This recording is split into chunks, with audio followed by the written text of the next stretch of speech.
domingo pasado a las 10:30 que yo predicaba, les decía a los hermanos que estaba haciendo una pausa en el libro de los Hechos, que es la serie en la cual estamos predicando en uno de los cultos. Y les decía que una pausa necesaria para meditar en algunos principios que tienen que ver. Miqueas predicaba yo el domingo pasado a las 10:30 en Miqueas capítulo 4. Pero ahora en Mateo yo quiero ir a dos lecciones, dos principios que encontramos luego de celebrar, hermanos. Todavía estamos saliendo de esta celebración de Navidad. Si pudiésemos pensar en dos cosas que la Navidad nos ha dejado, quizás alguien dijera, bueno, me dejó una camisa nueva, ¿verdad? O no sé qué fue lo que le dejó la celebración de Navidad a usted. Quizás una rica comida de Nochebuena, probablemente un regalo que a usted le obsequiaron, le dieron. Y si hacemos memoria, libritas de más, claro que sí, unas libritas de más seguramente. Pero si hacemos memoria y pensamos, bueno, esta celebración que de alguna manera para el mundo, para otras personas puede ser rutinaria, puede ser comercio, como alguien predicó un día de esto, puede ser comercio. Si esta celebración que recién vamos saliendo la semana pasada, ¿qué puede dejarle? ¿Qué puede dejarnos? Bueno, cada año hacemos lo mismo, dirá alguien. Cada año desempolvamos las luces, sacamos el árbol, sacamos las guirnaldas y de alguna manera colocamos detalles para que el ambiente, el espíritu, dice la gente, el espíritu de la Navidad, no estoy tan seguro que sea bíblico eso, pero el ambiente, para que el ambiente pueda envolvernos, usted me entiende, y lo ha hecho en su casa. Seguramente no creo que haya alguien acá, Grinch, que diga, no hermano, yo no celebro. Bueno, algo de alguna manera hemos celebrado, hermanos. Y para el pueblo de Dios la celebración o el motivo o la razón, como lo predicamos el lunes pasado, es celebrar el nacimiento de nuestro Rey, es celebrar el nacimiento de nuestro Salvador. La raíz de Isaí, el vástago, la vara del tronco seco sin vida de Isaí, ese retoño, esa raíz es nuestro Salvador, es nuestro Rey. Y para el pueblo de Dios esa es la razón de la Navidad, la razón de esa celebración de la semana pasada es Jesús. Y yo estoy seguro, me cuesta pensar que usted no haya hecho una pausa en la Nochebuena para reunir a su familia y darle gracias a Dios por la vida de nuestro Salvador.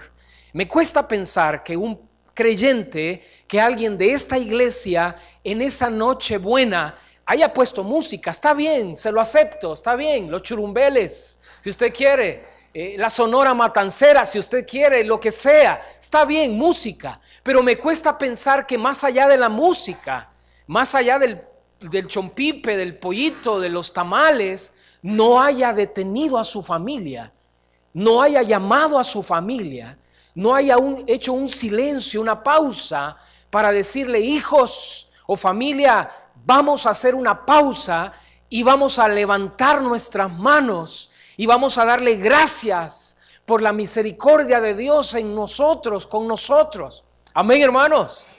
Bueno, los del segundo culto fueron seguramente entonces los que no lo hicieron. Pero sabe el motivo, sí, la razón del ambiente, está bien, ya pasó la celebración. Pero al pensar en qué nos dejó esa celebración, más allá de la ropa, de la comida, de la satisfacción de tener los familiares cercanos, o añorar quizás a aquellos que ya no están con nosotros, y Dios trayéndonos paz y bálsamo al corazón al recordarnos de los que ya no están entre nosotros, y bueno, los familiares que viajaron. Para el pueblo de Dios, ¿qué lecciones aprendimos? ¿Qué lecciones nos dejó esta Navidad? Esta, no la anterior del año pasado, esta. pensando, tratando de hacer un ejercicio un poco que duele a esta hora pensar, pero hacer un ejercicio mental a esta hora y decir, bueno, Señor, si pudiera nombrar 2 lecciones en mi vida, 2 aprendizajes en mi vida en la celebración de esta Navidad, ¿cuáles fueran las suyas? ¿Cuáles fueran las lecciones? Yo estoy seguro que a usted le ha dado lecciones el Señor.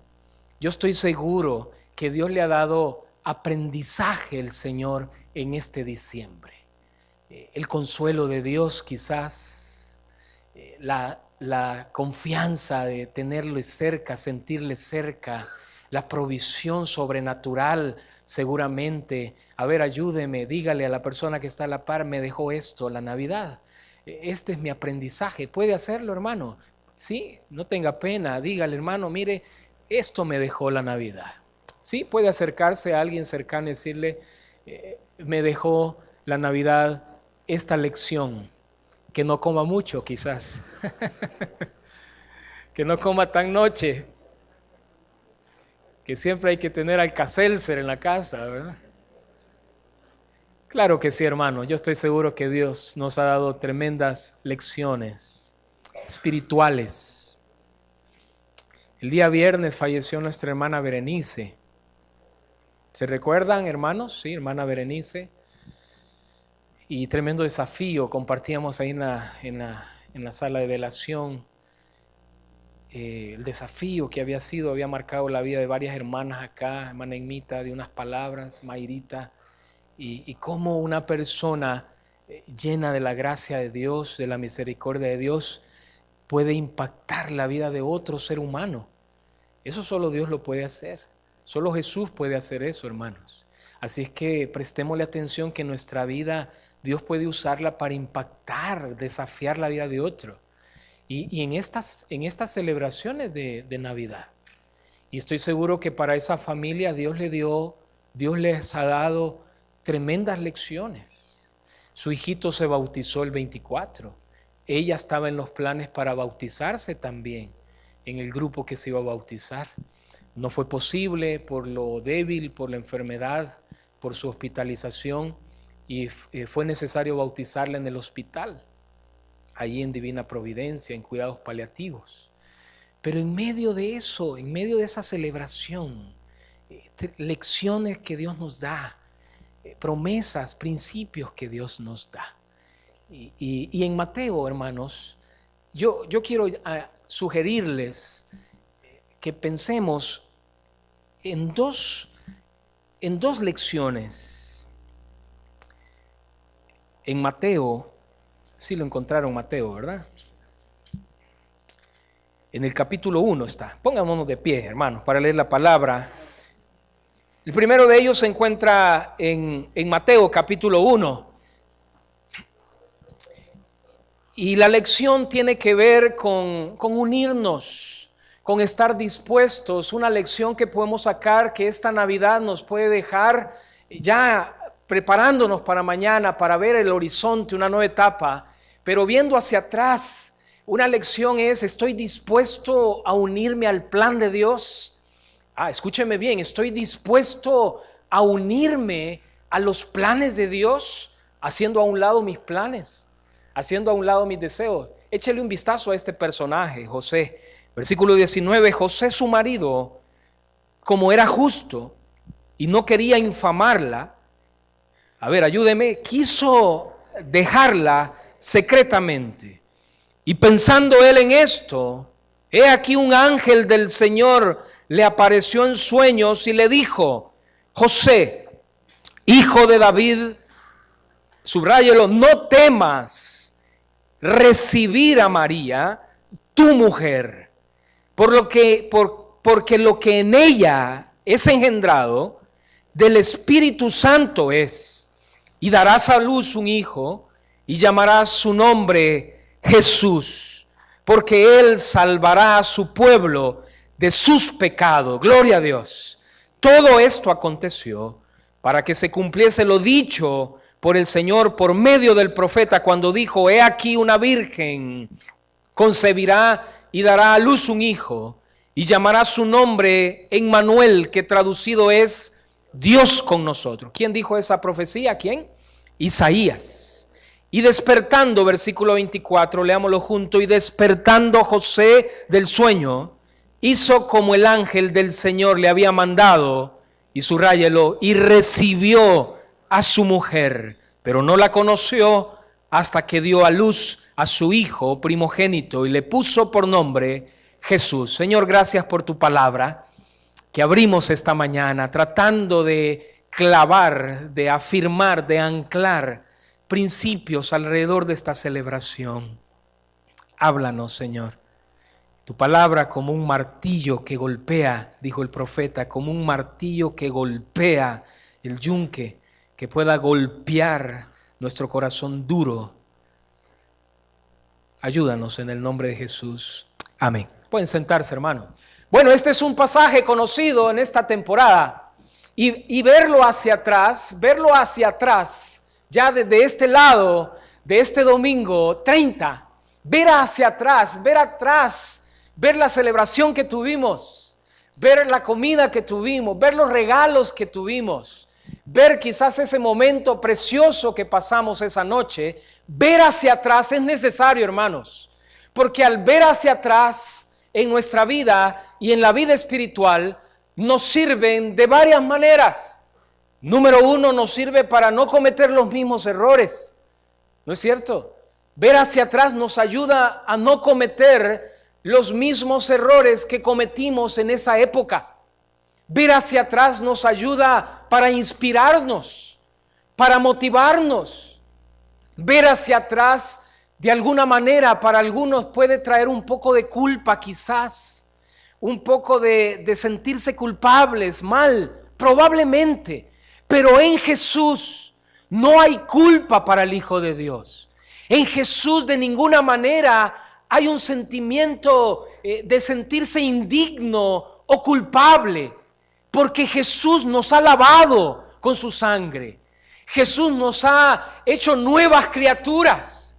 Y lo que pasó el día de ayer, lo que pasó el año pasado, las semanas anteriores, ya pasó. Y la gracia de Dios vuelve lo que pasó en bendiciones. Y al ver hacia atrás, hermanos, aprendemos lecciones. Al ver hacia atrás en nuestro caminar, Dios nos lleva a lecciones, aprendizajes. Tenemos un tiempo ya de caminar con el Señor. Algunos tienen 30 años de caminar con Jesús. Y mírelos, aquí están, con el mismo ánimo, con el mismo amor, con la misma pasión, como que fuera el primer día. Se les ve en el rostro radiante, alegres. Amén. Se les ve en el rostro. Los golpes de la vida, los porrazos de la vida no han logrado achicar, no han logrado apagar el fuego por su Jesús. Han caminado por fe, aprendiendo lecciones. De alguna manera Jesús les ha llenado tanto que no les ha importado que la gente les señale, que la gente murmure de ellos, que la gente señale sus debilidades y errores, porque abunda gente que señala errores, que subraya con fluorescente tropezones de otros, pero les cuesta fijarse en ellos mismos y darse cuenta que también son frágiles y que tienen grietas. Pero en Jesús se aprenden lecciones, y una de las lecciones nos la da este pasaje, que de alguna manera es un pasaje pintoresco, un pasaje colorido, un pasaje que nos deja dudas, preguntas. ¿Cómo le hizo este hombre, hermanos? ¿Cómo le hizo? Se ha puesto a pensar. No dice mucho la Escritura. Algunos han llegado a conjeturar algunas cosas acerca del marido de María, de José, el hijo de David, de donde viene la bendición del retoño de Isaí, la descendencia donde se cumple la profecía de Isaías 11 que meditamos el lunes anterior. Y algunos han llegado a hablar tonterías, subrayelo, tonterías, porque la gente habla tonterías, hermanos, cuando Jesús no les llena, cuando Jesús no está en sus vidas. La mente humana y la mente dirigida por la carne o por Satanás mismo llega a conjeturar tantas cosas alejadas de la verdad bíblica. Pero el escritor bíblico tan solo coloca lo que necesitamos saber. Y el escritor bíblico, cuando habla de el marido o el esposo o el prometido de María, porque así era la costumbre de aquel tiempo, se desposaban los jóvenes. Y mire, al comprometerse los jóvenes de aquella época, nos dan un tremendo aprendizaje o lección a nosotros ahora. Que jóvenes, aún jóvenes cristianos, que se arrejuntan primero, antes de llegar a pensar en honrar a Dios con el matrimonio. A Dios con el matrimonio se honra, hermanos. Pero ahora parece ser que a los jóvenes cristianos se les ha olvidado honrar a Dios. Y lo que quieren honrar es su propia carne y deseos y calenturas, como decía alguien. Pero José y María se habían desposado, se habían comprometido.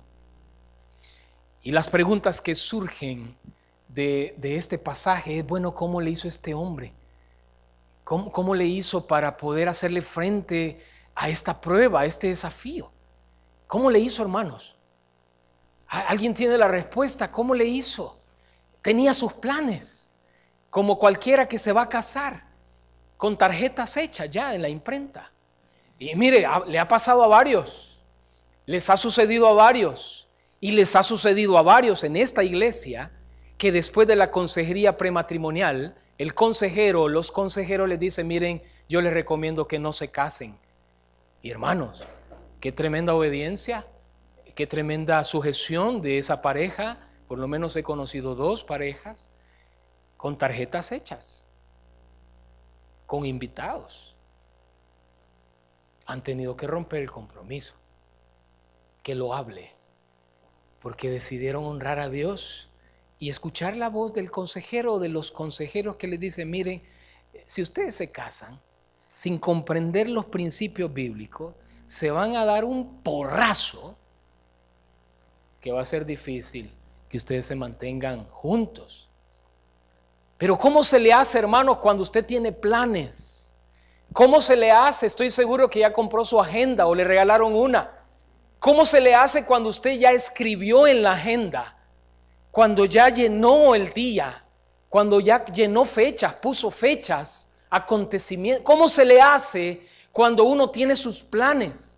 ¿Cómo le hacemos cuando tenemos nuestros deseos? Y cuando vamos a la escritura encontramos que este hombre, como cualquier hombre de carne y hueso, tenía ya sus planes, quería casarse, se había comprometido ya. Probablemente tenía todo listo. Pero en su corazón había un anhelo, un deseo de honrar a Dios, porque era de la descendencia de David. Es decir, hermano, este no es cualquier cipote por ahí que se emocionó viniendo un domingo a la iglesia y se emocionó porque venía a ver a una cipota. No, este no es un cipote o un varón que se emocionó porque qué bonito hablan allí y el otro domingo ya no viene. Este era un hijo de Dios, un temeroso de Dios, un devoto de Dios, un consagrado a Dios, que cuando sucede lo que le sucede, uno logra leer allí entre líneas en el texto bíblico que había temor en el corazón de él, que había un poco de humildad, si usted quiere, añádale, había un poco de sujeción a Dios, virtud con la cual no se puede avanzar en la vida, hermano. Usted no puede avanzar en la vida en el temor de Dios si en nuestro corazón no existe la mínima pizca de querer sujetarnos a Jesús. No se puede avanzar, hermano. O quizás sí, va a avanzar, pero al rato va a venir todo atropellado, herido, golpeado y habiendo golpeado a un montón de gente más. Pero lo que uno logra leer en este texto es que en el corazón de José se llamaba José, Chepe, si usted quiere, de cariño, porque así le dicen a los José. Había algo en su corazón. De pronto tiene que sufrir una idea, un acontecimiento que su prometida le dice. ¿Se puede imaginar la escena? Sucedió. Pues mira, estoy embarazada. ¿Y qué tal, varones, aquí? El orgullo, el machismo, la hombría. ¿Cómo se le hace, hermano, para acomodar ese orgullo varonil cuando entonces su prometida le dice, mira, estoy embarazada y no es tuyo? Pueden existir hombres temerosos de Dios que sufran el agravio y que de alguna manera puedan abrazar, consolar. ¿Cómo se le hace a eso, hermano? No puedo sugerirles una respuesta. Quizás usted tiene algunas. ¿Cómo se le hace? Y sufre el agravio, sufre entonces ese primer impacto. Cuando entonces está quizás pensando, dice el escritor bíblico, en dejarla, a ver, ayúdeme, secretamente. Tenía sus planes, tenía lo que quería hacer, sus deseos, y lo que se le ocurre es abortar, zafarse secretamente, que nadie lo vea. Y sabe, hermano, cuando Dios quiere imponernos, voy a usar esa frase, espero que se entienda bien, imponernos su agenda. Cuando Dios quiere calcarnos, ¿se acuerda de las calcamonías de antes? ¿Sí? ¿Se acuerda? Calquitos, así se llamaban. Cuando Dios quiere calcarnos lo que Él quiere hacer, ay, hermano, como conchas en limón, nos movemos. ¿No es cierto? Nos resistimos y tratamos la manera de zafarnos secretamente, pensando que Dios no lee nuestros pensamientos, pensando que Dios no ve nuestro corazón, pensando que Dios no se va a dar cuenta. Quizás la gente puede ser que no se dé cuenta, pero Dios, el salmista escribió, si huyeres, si volares, si me fuere allá a lo alto, ahí estás tú. Y si fuere a lo profundo, también ahí estás tú. ¿A dónde me iré de tu espíritu? Llegó a exclamar el salmista al aprender este principio, que es imposible esconderse de Dios, huir de Dios.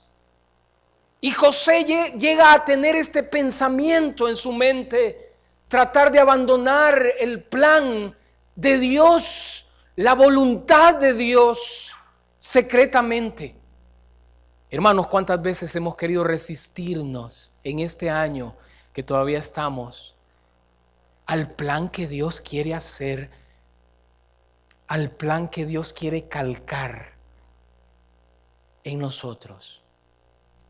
Y nos resistimos porque no es nuestro plan, porque las cosas no están saliendo como yo quiero que salgan, ¿no es cierto?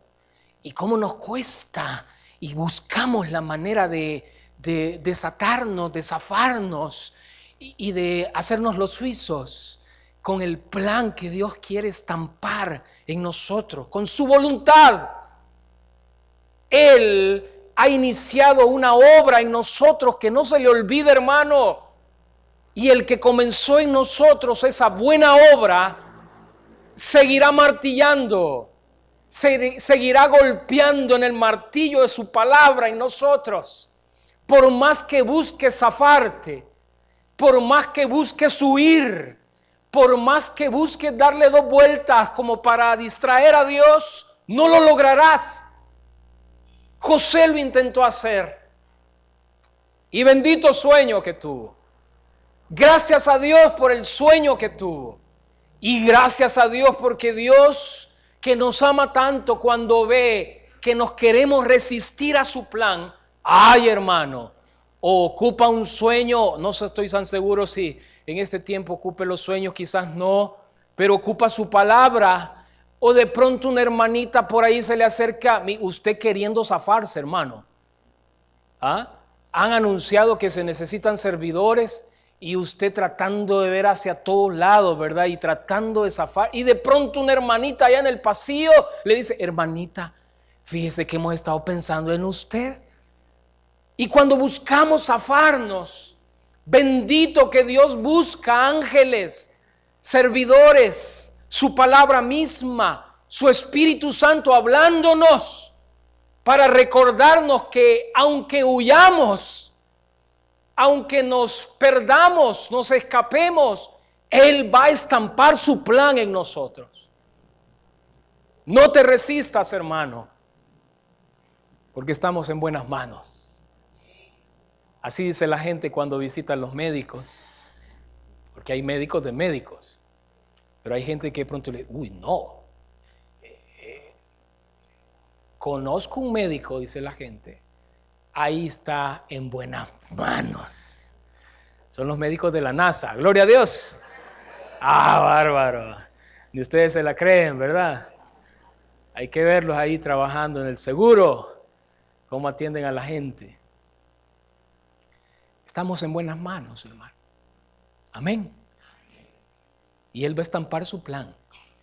Y Dios entonces le dice en sueños, ¿en qué versículo está eso? A ver, versículo 20. Se le apareció en sueños un ángel del Señor, no temas. Y hay una palabra clave ahí, recíbela. Recibe. 2 veces se repite, creo yo, o 3. ¿Cuántas veces se repite, Pepe? 2, 3, recíbela. Recibe, porque lo que está sucediendo es el plan de Dios. Ahora, hermano, ¿cuánto estamos dispuestos nosotros a recibir, a aceptar? ¿Cuánto estamos dispuestos nosotros a aceptar? A dejar de huir ya, para que la voluntad de Dios en nuestra vida se cumpla. Y José lo que tiene que hacer es recibir a María, recibir a su mujer. Y recibir a su mujer significaba recibir el plan de Dios, con un horizonte que cualquiera de nosotros hubiera salido corriendo. ¿Y cómo le hace usted ahora? Jovencitos, con dudas, con preguntas, y bueno, ¿y esto qué es? ¿Y cómo vamos a criarlo? Al Hijo de Dios, ¿se puede imaginar, hermanita? ¿Y cómo le enseñamos? Al Hijo de Dios, al que ha creado todo, al que no necesita ser enseñado, al que creó el sol, teniendo frío, siendo bebé. ¿Cómo lo arropamos?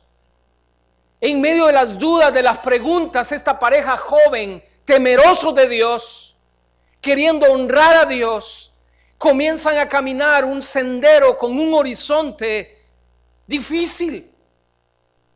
Cuando vuelven a Galilea y todos los acontecimientos alrededor, bueno, ¿qué es esto? Y José tiene que recibir y aceptar el plan de Dios en su vida. No se dice mucho más de él, pero sí de María.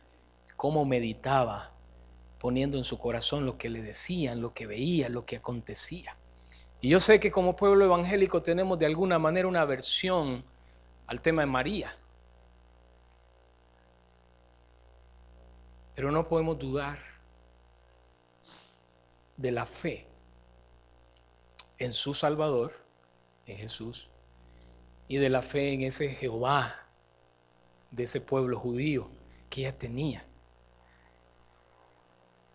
Caminando, educando, guiando, trayéndolo al templo más adelante. Y sabe, hermano, versículo 24, despertando José del sueño, hizo como el ángel del Señor le había mandado. A ver, sabe, a nosotros no nos pasa así. puede ser que tengamos un sueño, 2 sueños, 3 sueños, y Dios nos dice que esa es la voluntad y no hacemos lo que Dios quiere que hagamos. Yo pienso que Dios, bueno, ya no le voy a hablar por un sueño entonces a mi hijito. Que se dé en la torre. Ahí me va a escuchar. Y lo que llama la atención de este versículo es: hizo tal como el ángel le había dicho. Lo hizo. Y recibió a María, su mujer. Una de las lecciones que me deja y le sugiero que medite en ella es qué tan dispuestos estamos en colaborar con el plan de Dios, de su reino. Es difícil, es ofensivo pensar, unirnos a su plan. Es ofensivo, hermano. Yo quiero invitarle esta mañana de este último domingo, en este primer culto, que pensemos.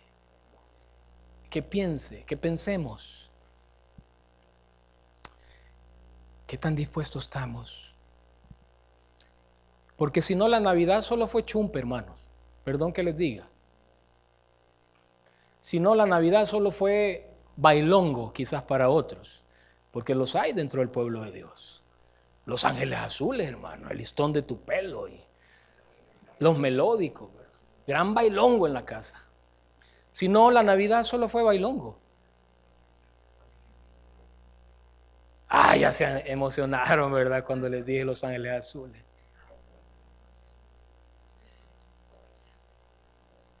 ¿Qué tan dispuestos estamos? Esta es una lección que yo aprendo. Tengo mi plan. Tengo mi agenda. Usted tiene su agenda, su plan, que de alguna manera nos da un poco de comodidad, de margen como para, bueno, por ahí irla pasando. ¿Me entiende? ¿Me doy a entender? Pensemos, ¿qué tan dispuestos estamos, si fuésemos José, a abortar ese plan? Lo entiendo. Se resiste uno, como José se resistió. Dijo, secretamente me voy a zafar. Esto no va conmigo. ¿Qué tan dispuestos estamos? Vamos a Lucas, al Evangelio de Lucas, hermano, rápidamente en 5 minutos que nos quedan. Porque es una historia que usted conoce. Amén, hermanos. No se ha dormido, ¿verdad? Bueno, porque vamos cargando un poco de sueño desde el 24. Hay que cargar pilas, porque no, mañana se va a dormir ahí por las 10 de la noche. Y mañana es la noche donde nos damos el abrazo de Año Nuevo, como iglesia, en fe. Allí en Lucas,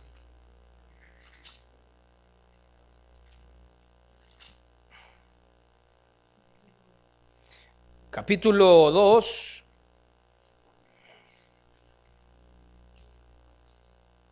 versículo 20.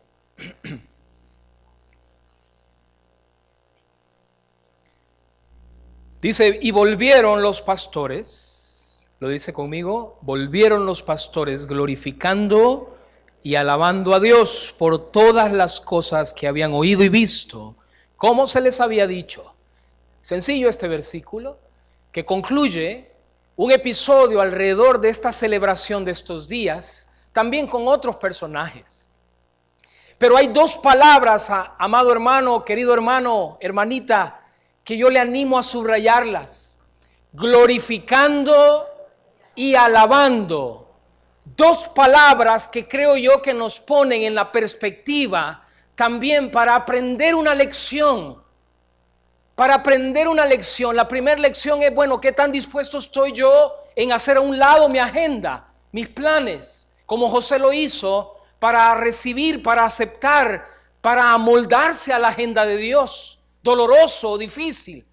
Pero la segunda lección tiene que ver con estos personajes sencillos en el estrato social en aquella época. Usted lo sabe y se ha predicado muchas veces desde este púlpito. Los pastores estaban colocados en ese estrato social más bajo, era gente impura de alguna manera, era gente no tan deseable, gente que usted no iba a invitar a sus casas para almorzar con ellos. Era gente que había tenido que cargar con el desprecio. Si hay alguien acá esta mañana que de pronto le han despreciado, le han hecho mala cara o ojos despreciativos, pues nos identificamos con estos personajes. Y es a estos personajes que Dios va a escoger para revelar su gloria. La misma Shekinah, la nube, la gloria de Dios, que en el Antiguo Testamento hemos leído tantas veces, iglesia, que cubría el monte donde Dios habitaba. Esa misma gloria que cubrió a Moisés y dejó el rostro de Moisés tan resplandeciente, tan radiante, que le era necesario poner un velo para no ofender, para poder acercarse, para poder hablarle al pueblo. Esa misma Shekinah, esa misma gloria de Dios le va a visitar a estos personajes. Yo estoy seguro que si usted hubiera escrito este evangelio y hubiera tenido la oportunidad para cambiar algunas cosas, hubiera escogido personajes más piquis, más de caché, más finuchis, personajes de más valor, porque el anunciamiento, la anunciación, la noticia, la entrada de esa noticia era importante. Y el mundo en el cual vivimos mide a la persona de acuerdo a lo que tiene, de acuerdo a lo que viste, de acuerdo a cómo habla. Pero Dios no mide a la persona de esa manera. Gloria a Dios, hermanos. Porque lo vil y despreciado de este mundo, Dios escogió, Dios me escogió. No sé si usted puede decirlo, porque de pronto la gente se ofende y dice, no, yo hermano, lo vil y despreciado, si he estudiado allá, si tengo una maestría allá. Pero la palabra de Dios nos recuerda que lo vil y despreciado de este mundo, Dios escogió para humillar a los sabios de este mundo, para poder echar a andar su plan, hermano. La identidad nuestra nos la da Dios. La identidad nuestra, querida señorita, no te la da un joven que te dice qué bonita estás o qué bien te queda ese vestido. Qué triste hoy, en este tiempo, que hay señoritas en manos de hombres que son ellos los que le dan la identidad. Que la señorita se siente contenta, feliz para agradar a ese hombre. Pero la identidad del pueblo de Dios se la da Dios. Es Dios quien nos dice quiénes somos y somos sus hijos. Dios escoge a los pastores despreciados, con un olor que estoy seguro que si se sienta a la par suya, se hace a un lado, hermano. Nos vamos. Porque el olor se levanta, porque el olor que despedían estos personajes al estar en la intemperie, velando, guardando las vigilias de la noche, pero no solo de la noche, sino del sol también. Eran personajes que de alguna manera no eran tan apetecibles para invitarles, para hacer amistad. Pero son ellos los que celebran. Son ellos los que celebran. Son ellos, queridos hermanos, quienes celebran. Y quizás, no hay duda en el contexto, porque así lo dice el profeta, el pueblo que andaba en tinieblas, ¿se recuerda?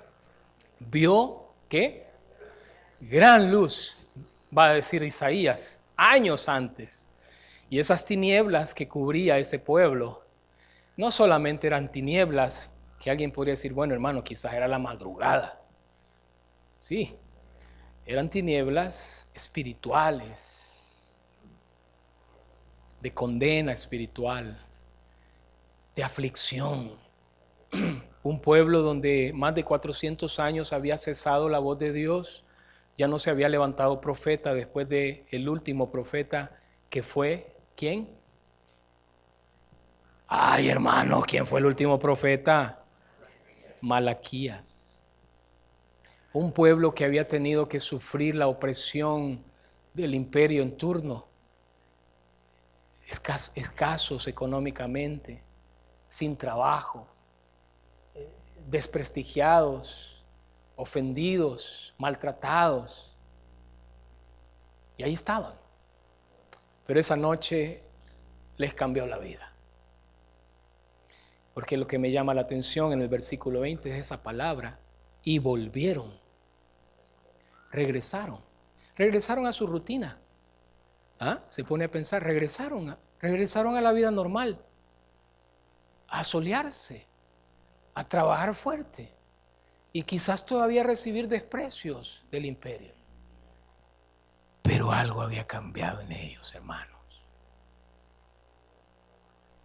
Por eso Lucas dice, regresaron, volvieron glorificando y alabando. Yo le diría en buen salvadoreño, regresaron celebrando. Caminaron ahora de aquí en adelante celebrando. Enfiestados, pues. Es decir, sí, todavía estaban cuidando ovejas. Todavía el sol les quemaba. Todavía los romanos los despreciaban. Todavía la gente no quería estar con ellos. Pero algo había cambiado en ellos. Y cada día nos sugiere Lucas al pensar que el volver de ellos a su rutina fue un volver celebrando. Es decir, que aprendieron esa noche con todo lo que escucharon, con todo lo que les dijeron, con todo lo que habían visto, ángeles, la gloria de Dios. Con todo eso, con ese encuentro personal con la gloria de Dios, fueron transformados. Queridos hermanos, tú no puedes caminar por esta vida diciendo que eres cristiano con el rostro aturrado. No puedes, hermano. Si no, pregúntale a los pastores. Regresaron glorificando y alabando.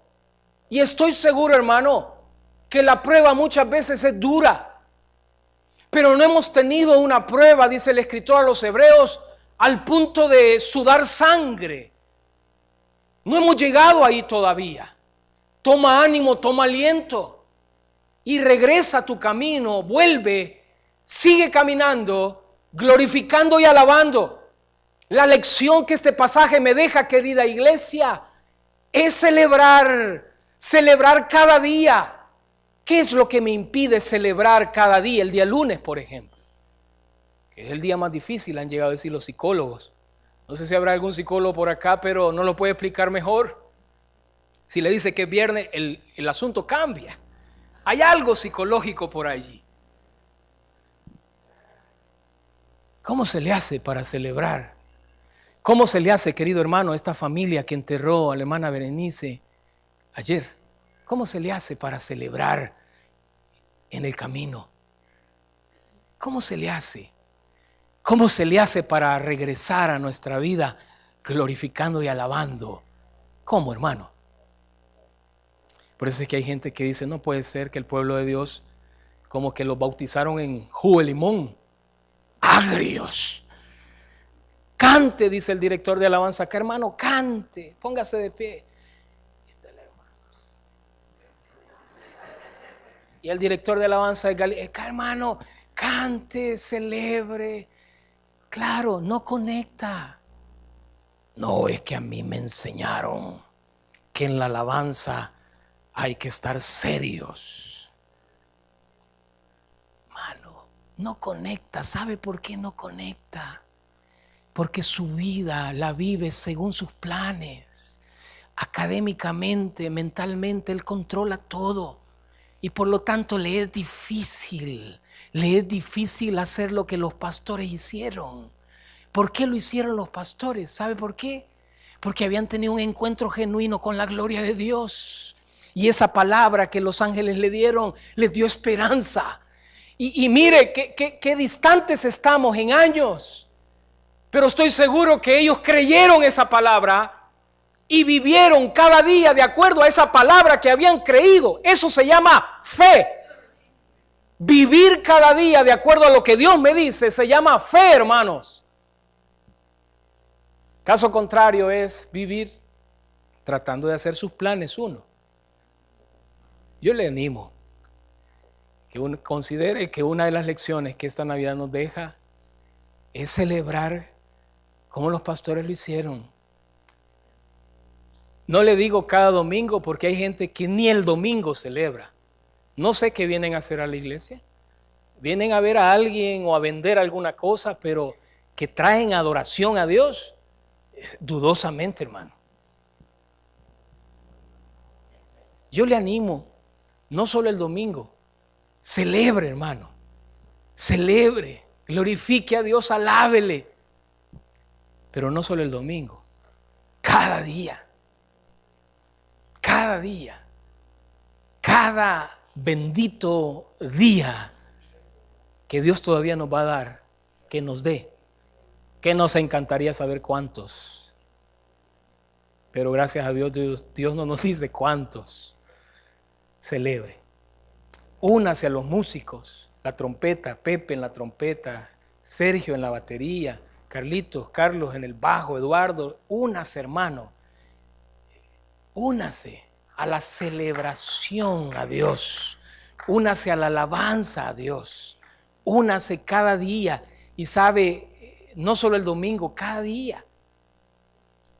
Cuando usted hace su devocional en la semana, si lo hace, ¿canta al Señor en su devocional?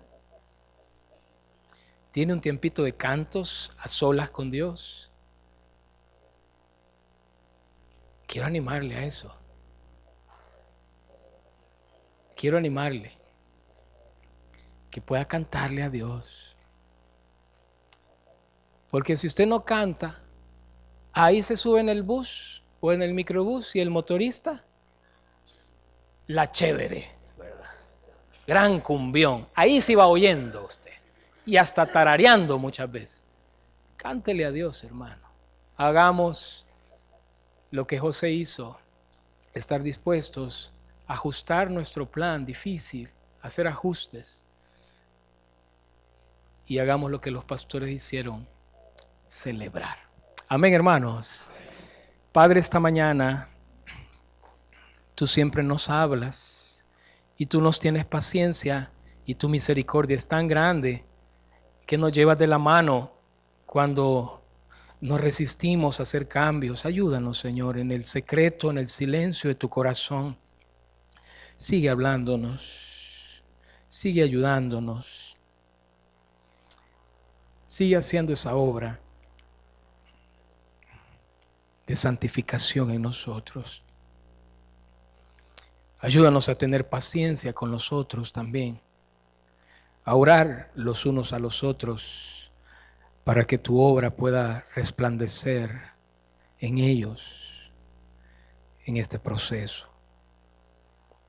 Al mirar atrás, Señor, aprendemos muchas lecciones.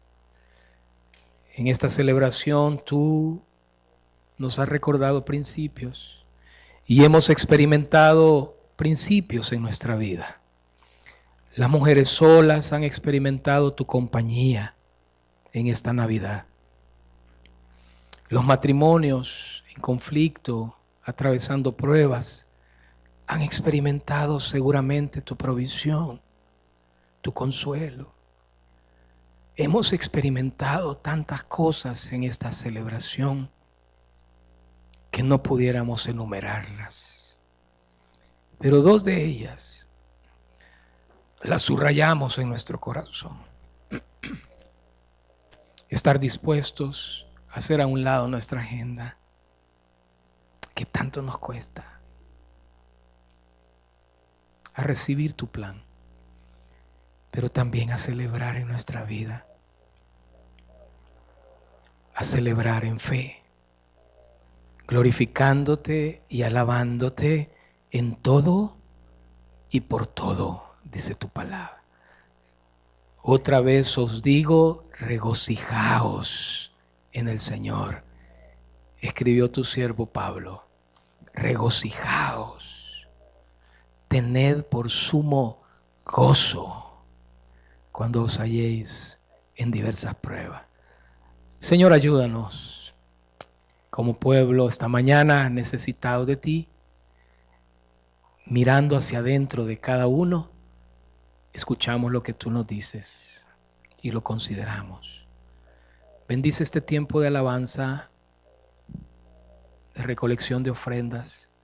Multiplícalas, Señor, como lo has hecho en todos estos años. Y sigue edificando nuestros hogares. Y prepáranos para venir mañana y celebrar tu fidelidad con nuestra familia. En el nombre de Jesús. Amén. Amén, hermanos. Bueno, recogemos la ofrenda, celebramos, adoramos y luego vamos a ir a escuela dominical. Haciendo un repaso, escuela dominical de matrimonios, ¿hay? Escuela dominical de damas, sí hay. Escuela dominical de hombres, ¿hay? Sí hay. Muy bien, jóvenes, escuela dominical de jóvenes. ¿Y qué hay, pues? Dicen. Muy bien, vamos a ir a escuela dominical luego.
Gracias, Eduardo. Hermano, puestos de pie, todavía no le dé el abrazo de fin de año, eso es mañana, pero póngase de pie y diga al hermano, vamos al cafetín a echar